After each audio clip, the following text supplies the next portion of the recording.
काल संपूर्ण अक्षय शिंदेची हत्या की एन्काउंटर असा सगळा प्रश्नचिन्ह निर्माण होत असताना सरकारकडनं सांगण्यात येत आहे ज्या विरोधकांकडनं अक्षय शिंदे यांना फासावर लटकवा अशी मागणी करण्यात येत होती। आता तेच विरोधक जे आहेत ते अक्षय शिंदेच्या या सगळ्या मृत्यूमागे प्रश्नचिन्ह उद्भवताना पाहायला मिळतात। त्यामुळे त्यांना जस्टिस नको आहे का असा प्रश्न सत्ताधारी करतात। हे महाराष्ट्रातलं सरकार पापी आहे आणि स्वतःचं पाप दुसरं कसं ढकलायचं हे लोक ठरवून करतात आहेत।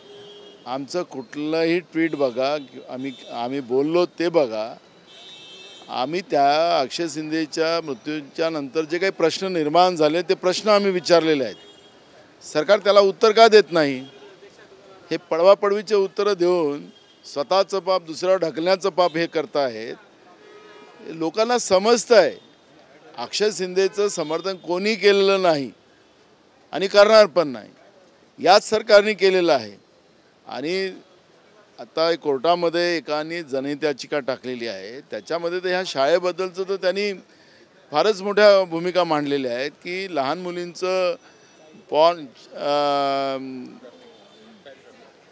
त्यांचे व्हिडिओ बनवले जात होते आणि ज्या पद्धतीनं जे काही आता मुद्दे पुढे येतात ते भयावह आहे।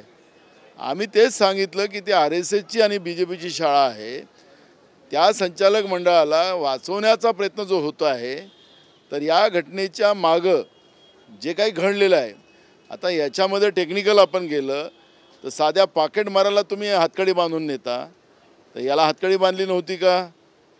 मग याला काय तुम्ही तुमचा जावाई होता असा प्रश्न केला तर मग कसं लागेल यांना मिरची? मग याला हातकडी बांधली नव्हती का? मग हातकडी बांधली असेल तर तुम्ही सांगता की ती रिव्हॉल्वर त्यांनी हिसकली, तर मग ती लॉक नव्हती का? हे सगळे प्रश्न येणार आहेत। म्हणून या खोटारड्या आणि पापी सरकारने, मी मुद्दामून जाणीवपूर्वक हा शब्द वापरतो की आज महाराष्ट्रामध्ये एक बदलापूरची घटना नाही, या गृहमंत्र्याच्या गावामध्ये नागपूरमध्ये सुद्धा याच्यापेक्षा भयानक घटना झाली आत्ता अलीकडच्या काळामध्ये। महाराष्ट्रामध्ये ही एक प्रकारचा कीड, लहान मुलींवर अत्याचार, महिलांवर अत्याचाराची या महाराष्ट्रामध्ये या सरकारमुळे लागलेली आहे। स्वतःचं पाप दुसऱ्यावर झोकण्यापेक्षा या सरकारने खरं आत्मपरीक्षण करणं गरजेचं आहे आणि या पद्धतीचे विरोधकांवर आरोप लावण्याचं काम यांनी करू नये। नाहीतर लोक या सगळ्या गोष्टी सांगा, अक्षय शिंदेच्या मृत्यूचं समर्थन का मारलं, काय झालं, त्याच्या मुद्दाम मी तुम्हाला सांगितलं की या सगळ्या टेक्निकल प्रश्न पुढे येणार आहेत। आरोपींना तुम्ही हातकडी लावली नव्हती का, ती तुमचे रिव्हॉल्वर लॉक नव्हतं का, हे सगळे प्रश्न येणार आहेत। आम्ही काल कुठलेही प्रश्न विचारले नाहीत। तुम्ही अजूनपर्यंत बाकी आरोपी का पकडले नाहीत, त्यांना पण एन्काउंटर करा ना, आम्ही समर्थन करतो, करा, आम्ही आहोत तुमच्यासोबत। काय मानवी हक्क वगैरे सगळं आम्ही ते नंतर बघू, पण जे लोक याच्यामध्ये सामील आहेत त्या सर्वांनाही अक्षय शिंदेसारखं करा ही मागणी आमची आहे। त्याचं उत्तर या सरकारने दिलं पाहिजे, ही भूमिका आमची आहे।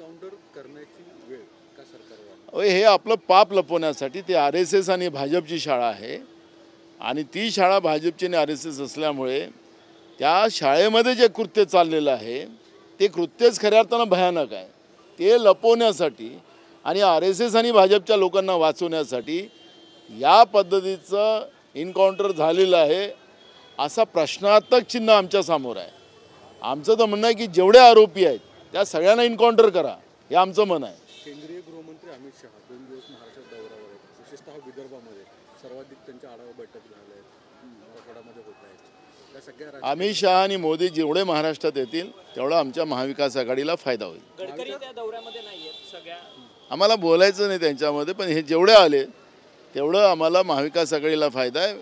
लोकसभेमध्ये तसंच झालं, ते जेवढे आले तेवढाच आम्हाला फायदा झाला। एका बाजूला काँग्रेस कुठलेच उमेदवार जाहीर करत नाही, पण तुमचे मित्रपक्ष मात्र राष्ट्रवादी शरद पवार गटाचे असतील नेते वेगवेगळ्या ठिकाणी उमेदवार जाहीर करतायत। अजूनपर्यंत त्यांना जाहीर नाही करतायत, अशा पद्धतीची उमेदवारी त्यांनी जाहीर करू नये एवढीच आमची विनंती आहे। महाविकास आघाडीची मीटिंग 30 तारखेला आहे, त्याच्यामध्ये आम्ही हे बोलू। साधारणतः किती जागा वाटपाचा अजून फायनल कुठलेही नाही आहे, अजून नाही आहे। जेव्हा आम्ही पूर्ण ओपनमध्ये येऊ त्यावेळेस आम्ही तुम्हाला जाहीर करू। मुख्यमंत्री लाडकी बहीण योजनेला काँग्रेसकडनं विरोध होता असं सत्ताधारी सांगत होते, परंतु आता सत्ताधाऱ्यांचे आमदार कामठी मतदारसंघ मतदारसंघाचे टेकचंद सावरकर म्हणतात की महायुतीला मतांचा दुष्काळ झालेला आहे, त्यामुळे कुठेतरी मुख्यमंत्री लाडकी बहीण योजना राबवली जाते. तशा पद्धतीचा व्हिडिओ तुमचे विरोधी पक्षनेते विजय वडेट्टीवारांकडून ट्विट करण्यात आला. तुम्ही झारखंडमध्ये नरेंद्र मोदीचं भाषण ऐका.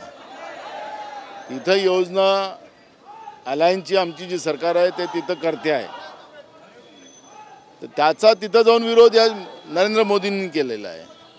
म्हणजे इकडे यायचं तर इकडे लाडकी बहीण मतासाठी, आणि झारखंडमध्ये त्याचा विरोध याच नरेंद्र मोदीजींनी केलेला आहे. आणि म्हणून या भाजपमध्ये जे खतखत आहे, इकडे विरोध तिकडे हे, आणि त्यांचा आमदार ते टेकचंद सावरकरनी या लाडक्या बहिणीच्या योजनेचा विरोध केलेला आहे. काँग्रेसनी लाडक्या बहिणी योजनेचं सुरुवातीपासून प्रदेश अध्यक्ष म्हणून आम्ही जाहीर केलेलं आहे की या योजनेचं आम्ही समर्थन करतो. याला यापेक्षाही जास्त पैसे देण्याची भूमिका आमचं सरकार आल्यानंतर आमचं राहील, ही भूमिका आम्ही मांडलेली आहे. वर्षा गायकवाड यांनी प्रिया दत्त यांची भेट घेतलेली आहे. आशिष शेलार यांच्या जागेवर म्हणजे वांद्रे पश्चिम आशिष शेलार यांच्या विरोधामध्ये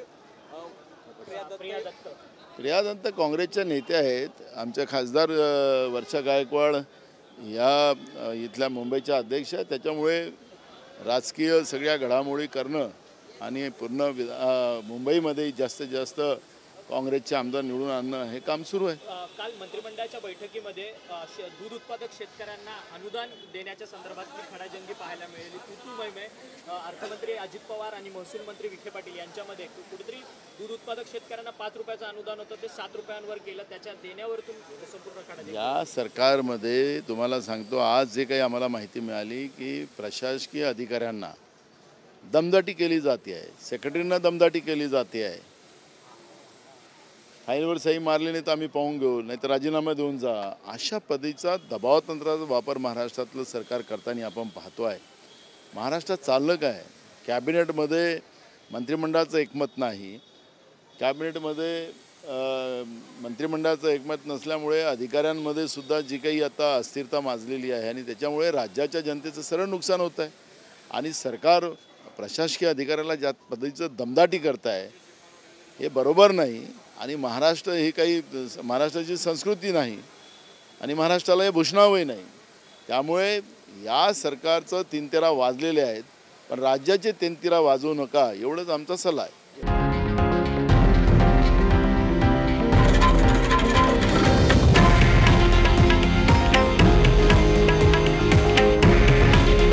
हे आहे देशातील नंबर 1 न्यूज नेटवर्क आणि आपण पाहत आहात TV9 मराठी. काळजी तुमची, हित महाराष्ट्राचं.